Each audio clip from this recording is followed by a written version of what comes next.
มีมิตรมีเพื่อนมีสหายบางคนก็มีเพื่อนนักบางคนก็มีเพื่อนน้อยบางคนก็มีแต่เพื่อนกินบ่มีเพื่อนตายบางคนมีเพื่อนที่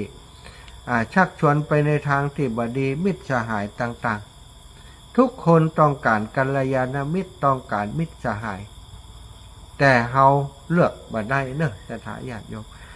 การจะมีเพื่อนดีก็ถ้าเฮาเลือกได้มันก็ดีแต่บางครั้งบางทีนี่มันคบหากันไปแล้วบ่ฮู้ว่าเขาดีกัมดีกว่าจะฮู้ว่าบ่ดีก็บางทีก็ใช้เวลาเป็นกงชีวิตนะอย่างอีเป็นต้นพระพุทธเจ้าทรงตรัสว่าพระพุทธเจ้าเป็นกัลยาณมิตรนะสถาพระธรรมเป็นกัลยาณมิตรพระสงฆ์เป็นกัลยาณมิตรก็คือเป็นมิตรที่ดีพ่อแม่ครูบาอาจารย์ถือว่าเป็นกัลยาณมิตรคนที่เฮามีเพื่อนดีพ่อแม่ดีพี่น้องดีอย่างต่างๆถือว่าเฮามีกัลยาณมิตรมีสหายดีๆสถาเขาจะมีสหายดีอย่างใดก็ตามมีกัลยาณมิตรดีอย่างใดก็ตามยังบัดเต้าเฮามีความรู้มีปัญญาความรู้หรือว่าปัญญาของเฮาเนี่ยคือกัลยาณมิตรที่ยิ่งใหญ่กว่ากัลยาณมิตรทั้งหลายกัลยาณมิตรที่ยิ่งใหญ่กว่ากัลยาณมิตรทั้งหลายก็คือความรู้พระพุทธเจ้าสอนธรรมะของพระพุทธเจ้ามีเพื่ออย่างเพื่อให้เฮามีความรู้มีสติปัญญาเพราะฉะนั้นพระองค์จึงตรัสว่าพระพุทธเจ้าก็ดีพระธรรมก็ดีพระสงฆ์ก็ดีอันนั้นคือกัลยาณมิตรของเขาสหายมิตรสหายทั้งหลายบ่มีใครจะยิ่งใหญ่เกินความรู้เพราะฉะนั้นเขาทั้งหลายเนอะก็จะต้องเอาความรู้เป็นมิตรเป็นสหายขอบคุณนะลูกเอามาถวายเลยหลวงพ่อให้พรให้ก่อนมาตั้งหลักโอ้สาธุโยมเห็นอะไรมะม่วงเลยโอ้สาธุเอาไปสันตนเช้าสาธุชัยยาสิทธิท่านางลาพังโสถิงภาคายังสุขังพลังสิริอายุจะวันโนจะโพคังวุติจะยัสวาสตาวาสาจะอายุจะชีวสิทธิภวันตุเตอายุวันโนสุขังพลังมุลสธาโยมน้องได้เอานำมะม่วงมาถวายพระอาจารย์ซึ่งมาปฏิบัติธรรมพักอยู่ที่สุสานป่าช้าบ้านนาโพตำบลบ้านพึ่งอำเภอเมืองจังหวัดนครพนมในวันนี้อาตมาภาพได้เดินธุดงค์ธรรมยาตราจากวัดพระธาตุพนมได้กราบไหว้พระบรมสารีริกธาตุพระธาตุพนมและจะเดินทางไปที่จังหวัดเชียงใหม่ในโครงการนี้ไปที่วัดพระธาตุดอยสุเทพบุญกุศลที่อาตมาภาพได้กระทำสั่งสมในคราวครั้งนี้ก็ขอมอบให้กับโยมน้องได้มีส่วนแห่งบุญแห่งกุศลที่อาตมาภาพได้กระทำทุกอย่างทุกประการให้อยู่ดีมีสุขให้มีอายุมั่นขวัญยืนค้าขายร่ำรวยทำกิจการงานอย่างใดอย่างหนึ่งที่ต้องการประสบความสำเร็จก็ขอให้ประสบความสำเร็จโดยพลันชัยยสิทธิอภิวาทนาสีริสานิจังพุทธาปจายโนจัตตารโอธรรมาวัฏันติอายุวโนสุขังพระลังอยู่ดีมีสุขขอบคุณมากขอบคุณมากขอบคุณมากโยมน้องเปิ่นเป็นคนขยันแต่ขี้หันเปิ่นนั้นมาเก็บอันขวดเก็บอะไรอย่างแถวข้างๆนี่ตัวเป็นคนดีเป็นคนขยันเอาอันบะม่วงมานะเข้าท่านี่นะ บะม่วงซุก เดินไก่หนตางก่อนแลใช้หม่องเปิดอันละก่อนนะแต่ก็จะไปซื้อไปอย่างก่อมเปิ้งเนาะเดินเนี่ยวันนี้เปิ่นอันเหมือนกับว่าหัวทุกเจ้ามักม่วงนั่นฮะเอาม่วงมาถวายอนุโมทนาบุญขอบคุณเปิ่นไปละเนาะสถาไม่มีมิตรสหายใดๆยิ่งใหญ่ไปกว่าความรู้ไม่มีศัตรูใดๆจะยิ่งใหญ่ไปกว่าความเจ็บป่วยป่วยไข้สุขภาพโรคภัยไข้เจ็บทั้งหลายอันนั้นคือศัตรูตัวร้ายกาจตัวที่อยู่ในตนในตัวเฮานี่ตัวเนี่ยศัตรูอื่นนี้มันบรรณากว่าเต่าความเจ็บไข้ความเจ็บความไข้ความป่วยความไข้ทั้งหลายอันนั้นเป็นศัตรูถาวรกับเฮาเนาะจะทายปล่อยอีแม่ดูแลบริหารร่างกายจะไปให้ศัตรูมันใหญ่กว่าเฮา ถ้ามันใหญ่กว่าเฮาก็คือโรคภัยไข้เจ็บความเจ็บป่วยมันใหญ่ มันเบียดเบียนทำให้เขามีความสุขนะบ่มีความฮักใดๆจะยิ่งใหญ่กว่าความฮักของพ่อของแม่ไปจะเถียงก็เถียงเถอะเนาะอาตมานี้ยอมรับว่าความฮักของพ่อของแม่ยิ่งใหญ่พ่อแม่ฮักอาตมาอย่างใดอาตมามีลูกก็ฮักลูกเหมือนกับที่พ่อแม่อาตมาฮักลูกฮักเต้านี้ชีวิตก็เขาได้ถ้าเขาเป็นอย่างไปต้องการอวัยวะส่วนใดได้หมดสถาถ้าเป็นลูกแล้วนี่ความฮักของพ่อของแม่จะยิ่งใหญ่เสมอยิ่งใหญ่บ่มีความฮักอันใดจะยิ่งใหญ่เทียมเท่าฉันรักเธอเท่าฟ้าเอาอย่างเธอต้องการไอ้อย่างได้หมดถึงเวลามันก็จุ่มได้นั่นนะสถาแต่ความรักของพ่อของแม่บ่ต้องได้ประกาศได้โพธนาว่ารักเธอเท่าฟ้าแต่ว่าถึงเวลาแล้วลูกจะเอาอย่างได้หมดอันนี้คือความรักของพ่อของแม่ยิ่งใหญ่กว่าความรักทั้งปวงบ่มีอำนาจใดๆจะยิ่งใหญ่เต่ากฎแห่งกรรมอำนาจจากผู้ปกครองอำนาจไปกระบอกปืนอำนาจอายังก็แล้วแต่สถาญาติโยมอำนาจอย่างใดก็จากบัดเต้าอำนาจของกฎแห่งกรรมกฎแห่งกรรมนี้มันชัดเจนทำดีได้ดีทำชั่วได้ชั่วทำกรรมอย่างไว้ได้ชดใช้กรรมนั้นเสมอไม่ให้หนีไปได้อันนั้นคือเป็นสิ่งที่มีอำนาจที่สุดกฎแห่งกรรมคือสิ่งที่มีอำนาจที่สุดอำนาจใดๆบัดเทียมเท่าอำนาจของกฎแห่งกรรมแล้วก็บ่มีคุณธรรมคุณงามความดีใดเท่ากับความกตัญญูกตเวทีใครจะเถียงก็เถียงเถอะเสียทางคนที่บักกตัญญูนี่บักเคยหันเขาเจริญสักคน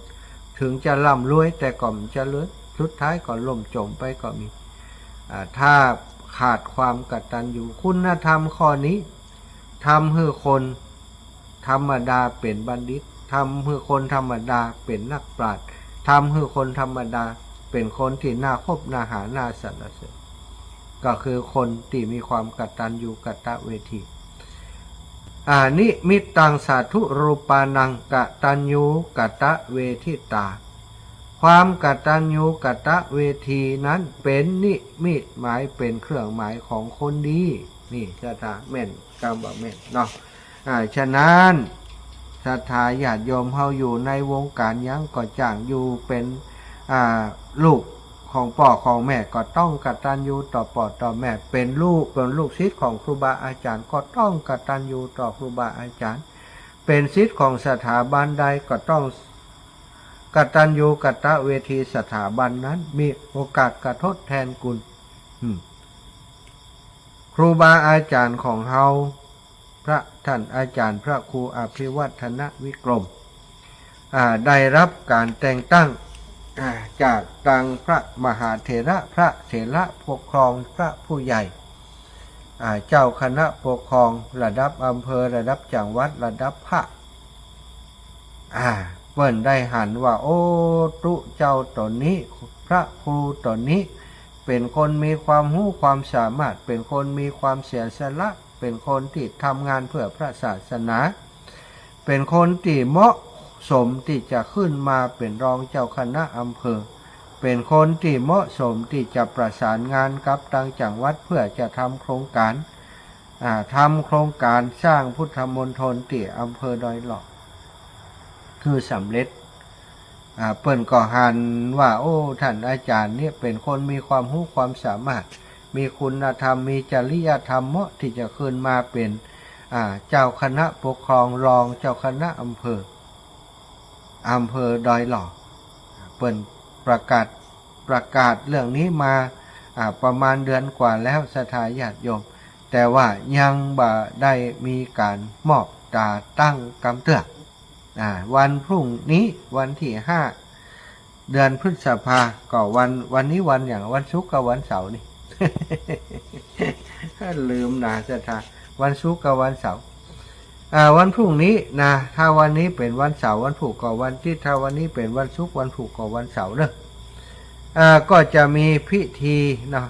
การมอบคำสั่งแต่งตั้งเป็นรองเจ้าคณะอำเภอให้กับท่านอาจารย์พระครูอภิวัฒนวิกรมเจ้าอาวาสวัดปากตางเจริญผอ.คลื่นสีขาวเลขาเจ้าคณะอำเภอดอยหล่อขึ้นมาเป็นรองเจ้าคณะอำเภอดอยหล่ออีกตำแหน่งหนึ่ง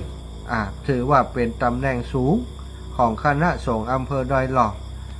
เป็นที่จะได้สนองงานของครูบาอาจารย์สถานก็เป็นที่ดีใจดีอกดีใจของบรรดาลูกศิษย์ลูกหาหมู่เฮาเจ้าข้าทั้งหลายตลอดถึงศรัทธาญาติโยมที่ฟังรายการที่เป็นครอบครัวคลื่นสีขาวด้วยการทราบข่าวนี้ก็ดีอกดีใจกันว่าจริงๆที่ดีใจก็คือดีใจว่าท่านอาจารย์เฮาทำคุณงามความดีมานักหนาป้าปานจนในที่สุดคณะสงฆ์ก็หันความสำคัญจริงๆแล้วท่านอาจารย์ก็บ่ได้ตั้งใจว่าจะทำงานเพื่อจะมาอยู่ตรงนี้จะทำงานเพื่อพระศาสนาแต่คุณงามความดีเมื่อพระผู้ใหญ่เปิ่นมองหันเปิ่นก็แต่งตั้งมีบัญชาลงมาก็ต้องรับสนองงานเนาะในฐานะที่หมู่เฮาเป็นลูกศิษย์ลูกหาได้ฟังน้ำฟังธรรมจากครูบาอาจารย์เปิ่นเป็นพอ.ขึ้นสีขาวถ้ามีเปิ่นอาตมาก็ได้จัดรายการครูบาอาจารย์หลายรูปหลายองค์ก็คงมีโอกาสจัดรายการไปตั้งเครือข่ายที่ยาวไก่อย่างทุกวันนี้ได้สถานฉะนั้นในโอกาสนี้ก็ควรที่เฮาเจ้าข้าทั้งหลายจะได้แสดงออกถึงความกตัญญูกตเวทีร่วมบุญร่วมกุศลด้วยกันอาตมาภาพก็รับเป็นเจ้าภาพกระเช้าร่วมกับครูบาอาจารย์ท่านอาจารย์พระมหานพดลคุณโยมกนกพิชัยนาแล้วก็คุณโยมสมพรรัตนังแล้วก็ญาติโยมอีกหลายท่านนะเปิ่นโอนปัจจัยผ่านมาอีแม่ขอร่วมบุญไตเนอร์นะครอบครัวของแม่ไข่จรของสารพีครอบครัวของแม่เพนณลำพูนนะแหมหลายท่านหลายคนอาตมาบัดได้จดไว้นะแต่ว่าก็ได้โอนปัจจัยนี้เนาะเข้าไปร่วมเป็นเจ้าภาพได้จัดกระเช้ามาเป็นที่เรียบร้อยแล้ววันนี้ก็มีน้องสาวโทรมาแหมแจ้งมาแหมตุ๊ปี้น้องเอาพานพุ่มดอกมะลิ2 ชุดนะเป็น3 ชุดกัน3 ชุดเพื่ออาจารย์ชุด1หลวงป่ออำเภอชุด1แล้วก็หลวงป่อสมเด็จชุด1ว่าโอ้แล้วก็ยังได้บัดเดี๋ยวนี้ขาดสตางค์นี่ ขาดงบประมาณนี่แหม3-4 ปันนะว่าก็เลยอย่างใดบอกไผ่กำตันแล้วสถานก็เลยว่าเอาเป็นหน้าหมู่ไปเนาะสถาอีปล่อยอีแม่ตั้งหลายอาตมาภาพก็หอมในนามของสถาญาติโยมเนอะเฉพาะในชุดพานพุ่มดอกมะลินี้พานพุ่มที่เปิ่นจัดเป็นพานพุ่มชุดใหญ่เนอะรู้สึกว่าชุดละ 3,500 มีอยู่3 ชุดด้วยกันอาตมาก็ได้ร่วมบุญกับโยมเปิ่นไป5 ปันก็ขอเป็นบุญของศรัทธาเอาเป็นปัจจัยที่ศรัทธาญาติโยมให้หอมมากับอาตมาทุกครั้งทุกคราเอามาร่วมบุญกับเปิ่นที่นี่ด้วยเนอะไผ่บ่ได้ให้ได้หอมมาก็ถือเอาว่าที่หอมอาจารย์สมชาติไปกุเตือนนะเปิ่นเอาไปหอมดอกมะลิเรียบร้อยแล้วผู้ข้าได้บุญด้วยแล้วอนุโมทนาสาธุนะก็ได้บุญด้วยกันไปเนอะนี่ก็ฝากศรัทธาปล่อยแม่ตั้งหลายวันพรุ่งนี้ไผ่ที่บัติธุระพระปางอย่างนักหนาก็ไปร่วมกันเนาะร่วมบุญร่วมกุศลด้วยกันที่ลำปางทราบว่าจะไปหลายท่านหลายคนอยู่โยมแม่บัวเย็นจันทบก็ได้ข่าวว่าจะไปอยู่แล้วก็โยมน้องบุญทิลาโยธาโยมแม่น้อยอินยาศรีน้องเบิ่มเขาก็จะปากันไปเป็นตัวแทนของอาตมาภาพพี่น้องบ้านห้วยฮีตันหัวนะแต่ว่าบอกว่าซ่อรถเลยไอ้แม่ไปเลยเดี๋ยวจะช่วย ถ้าไปแต่ก็ช่วยแต่นะเนอะไผจะไปแล้วก็ถ้ามีรถก็ไปกันศรัทธาแบ่งเวลาให้ศรัทธาได้โทรมา19:45 นาทีเป๊ะแล้ว0808844173เนอะ0808844173โทรมากันได้เลยมาแน่นักตัวเตือน51 จังหวัดเจอฝนถล่มดูเรามัดระวังเนอะฝนถล่มอีวะ จะเลินถวายความเคารพตุลุงกิจ ดูไหนเนี่ยอาจารย์ อยู่ป่าช้าบ้านนาโพอำเภอเมืองจังหวัดนครพนมครับ โอ้สูงแร่มันจะดึงไม่ค่อยชัดเลยตอนนี้ชัดวันนี้อาจารย์พูดอาจารย์อายุนั้นไม่ค่อยชัดอ่ะ พอทำได้ชัดเจนเสียงไม่ค่อยแน่ใจว่าชัดเจนไหมอย่างนี้ได้ฮะ โอเคสาธุครับลุง ครับมาตรการครับ ท่านอาจารย์กฤษพุทธอุทยานเชียงใหม่ เอ้าผลโยมพร เป็นมาตรการเจ้าละหมา วัดกับในเนี่ย ไปวัดอย่าเปิดเรียกว่าป้าจ้าบ่ฟังกันแล้วกะใช่ที่ว่ามาทำวัดทำกะยังคือเรียกว่า ถ้าคืนเดียวหน้าวัดนัดเปิ่นไว้กี่ข้านให้เปิ่นพิษหวัง เจ้า ศัตรู มาทำนี่ก็ทำได้จ้ะ ฮะ ทำในพระเจ้าจ้ะ ภาคไหนป้าจ้านี่ อยู่ที่นี่ช่วงละ ศัตรูแม่ยายพรวนเวียนศัตรูแม่คำนวณแม่คำฟังอย่างไรนี่ดอยเตานี่ เจ้า อีแม่ฟังวิทยุแหละโทรศัพท์แหละ ไปทำนอน แม่ฟังทางโทรศัพท์ก็ใจ ไปทำไปเจ้าโทรศัพท์เนี่ยกะ ดีกะ ไปติดตามเรื่องว่านอนอยู่ขึ้นแหลกมานอนสิไรใบพันหมดอ่ะ ศัตรูขอบคุณอีแม่เด้อ เจ้าแม่อยากไปบัด ปักกลางเจริญกะ นะ ไปกับไผแม่ ไปในหมู่เจสอนนะกะ ไปกันเลย เจ้าแล้วก็ไปตั้งแต่ไปเหลืองตั้งแต่ อีแม่ไปตังงานไปตังลำปูนน่ะไปตังไปเตียนเลยอันครูบาศรีวิชัยไปก่อนเลี้ยวเข้าตัวเมืองลำปูนไปตังป่าสังแม่อันคนขับรถบอกเขาไปตังพระธาตุจอมต้องอีน่ะเขาจะเข้าใจ พวกตรงซ่านนี่นะ หู้กันโทรถามกันจะได้ถ้านี่จะได้ผูกกับโทรหาเจ้า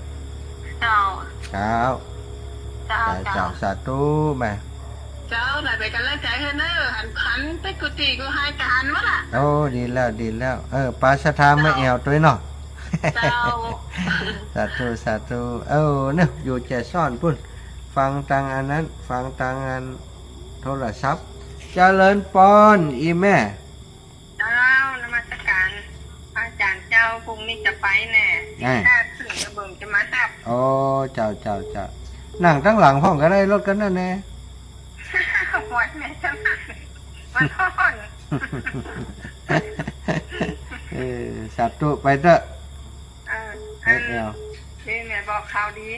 ว่าถูกกะ แฟนแม่บ้านเย็นนะคืนนี้จะหลอดปะหัว ไปข่าวดีอย่างใดปาละ แม่บอกแล้วแม่บอก เดี๋ยวจะภาวนาให้เปิดโอเคนะสาธุแม่สมบูรณ์วงแสน เจ้าวันสาลูสบายที่ละหน่อเดินตังนี่ สบายวันนี้24 กิโลโอเคละแต่ก็เมื่อยน่าดู แม่ก็เป็นว่างทุกวัน เจ้า มันจะหวานจะได้ละใจแม่ถึงอยู่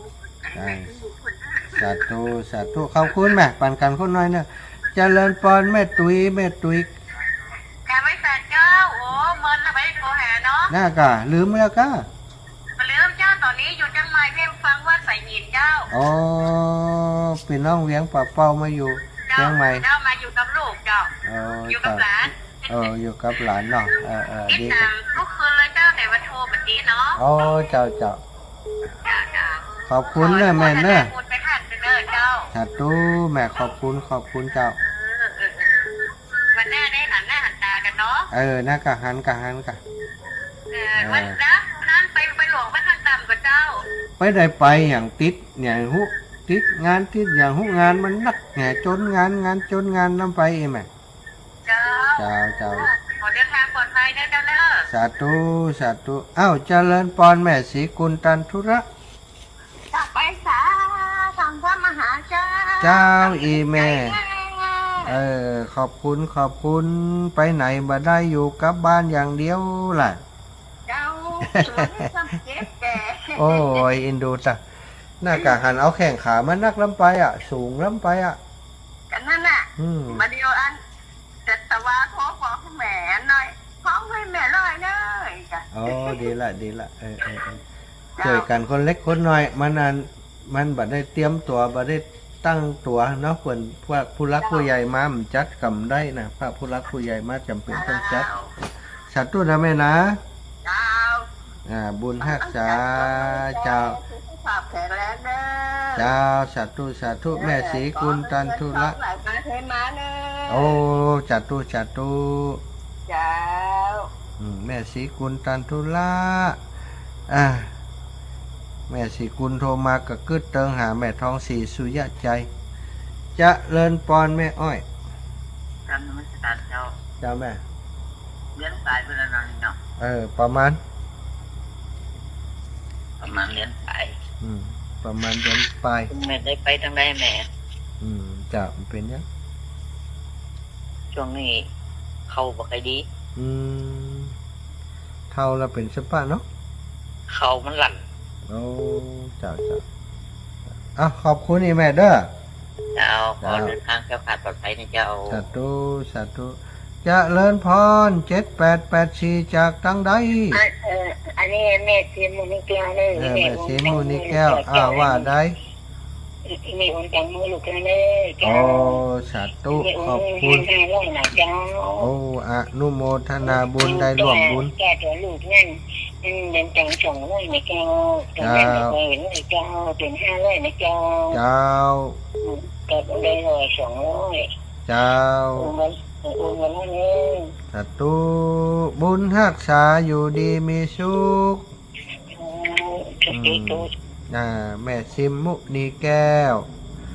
เจริญปอนแม่บุญนักพระจ๋าพระจ๋าพระมหา เจ้าอีแม่ อ่อนแกเนาะ เต้าเสียงตีเสียงคัน ไม่ได้จะได้ปะกันฮะ โอ้เดี๋ยวก็กลับแล้ว2 เดือนได้ วัดบรรพตเปิดนอนจะได้ปะกันเนาะ เจ้าแม่ อันห่อนแกนะพระมหา เจ้าแม่ อันเอาพาจุกน้ำปุ๊กไร เจ้า เย็นคืนหัว เจ้า เอาผ้าขนหนูน้อยๆก็ได้ปุ๊กไรตัวดังไปเนอ เจ้าสาธุแม่ เป็นห่วงเป็นไงเนอยายแป้งก็มาสบายเด้อ ฮะเป็นยังอ่ะ โอ้ไปเติมเลือดเนอ โอ้ยยายแป้งนะเจ้าเดี๋ยวจะไปหาเปิ้นเด้อกลับก่อนจะไปแนวหาจองศีลนี่แหละบ่ปะเปิ้นเลยเปิ้นมาวัดได้โอ้จะได้ก็ส่งข่าวให้จิม เจ้าสาธุอีแม่สาธุส่งกำลังใจให้ยายแปงเด้อยายแปงจะบอกคือเปิ้นเด้อเจ้าเด้อ เจ้าส่งกำลังใจให้ยายแปงแม่ย่าเพ็ญด้วยนะแม่ย่าเพ็ญเชิงปัญญาวัดท่าแก้วดอนเต้าสุชาดารามเนาะแม่ย่าเพ็ญเชิงปัญญาญาติโยมทั้งหลายทุกท่านทุกคนติโทรก็ดีมได้โทรก็ดีบางผ่องโทรบัดตันเปิ้นอีละจมนะช่วงเตียนว่างก็โทรวันพรุ่งนี้มีคนที่จะไปที่เปิ้นจะไป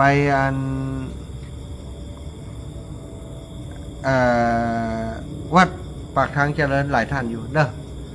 พี่น้องต่างเชียงใหม่วันพรุ่งนี้ไผจะเอาหงตาลไปหงตาลกับข้าวกับป่าไปก็เอาไปเนาะน้ำดื่มก้าอย่างก้าคาดหมายว่าคนก็จะไปกันเยอะกันนักกันหลาย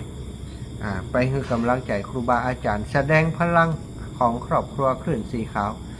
อาตมาภาพนี้ใจอยู่พุ่นนะแต่ตัวมันไปมาได้เดินทุดงเห็นแล้วนะเนาะเดินทุดงก็ต้องทำปฏิบัติหน้าที่ทำภารกิจทำภารกิจให้เรียบร้อยก่อนทำภารกิจให้เรียบร้อยก่อนจากนั้นก่อยว่ากันศรัทธาญาติโยมต่อไปตั้งนานนะงานครูบาอาจารย์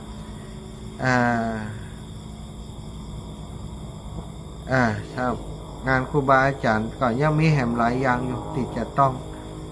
ช่วยกันเนาะ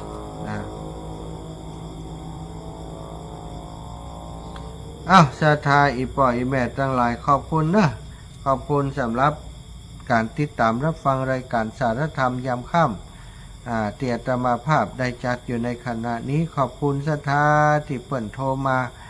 เข้ารายการมาให้กำลังใจแม่บุญนาคประตูม้าแม่ซิมมูนิแก้วแม่อ้อย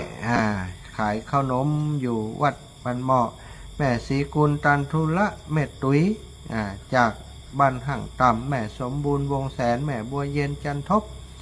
สีหมวดเกล้าแม่คำนวณวัดดอยเต่าคำแม่ยายพรร้องวัวแดงท่านอาจารย์ปิดพุทธอุทยานเชียงใหม่แม่จันศรีสุขาแจงหัวลินแม่ลายผาบเตจะนะทุกท่านทุกคนนะแม่กำพีกันท่าเขียวสีหมวดเก้าแต่เจ้าก็โทรมาอนุโมทนาบุญขอบคุณกับทุกท่านทุกคนโทรมาเป็นกำลังใจวันนี้ก็ได้ฮือข้อคิดสะกิดใจข้อคิดแม่ติ๊บกาพังสดมาแหมสายหนึ่งเจริญปอนแม่ติ๊บโอ้เดินวันรู้เนาะฝนตกคำดีนี่ห่านหูได้โอ้กะหนังตั้งไหนได้กะหูหมดนี่หันฝนตกคำอยู่จัดตู้ขอบคุณติดตามอยู่เนอะติดตามกันอยู่ขอบคุณนักสู้นะเจ้ามีเวลาถ้ากลับไปลำปางต้องมาแอวหาเด้อจะปาตานพระป่าตัวจัดตู้ขอบคุณอีแม่นักเจ้าสาธุเจ้าขอบคุณนักขอบคุณหลายแม่ทิพย์กาฟางบ้านแรงศรีปิดาเนาะเป็นสะพานบุญให้หลายรอบหลายเรื่องแล้วนะขอบคุณนักเลยเอาละเนอะศรัทธาญาติโยมเวลาหมดเวลาขออำนวยพรให้ศรัทธาญาติโยมทั้งหลายทุกท่านทุกคนอยู่ดีมีสุขอายุมันขวัญยืนให้ได้หมั่งบุญตุนเต้าจัตตาโลธรรมาวัฏันติอายุวันโนสุขังพระลังนิพพานังปะระมา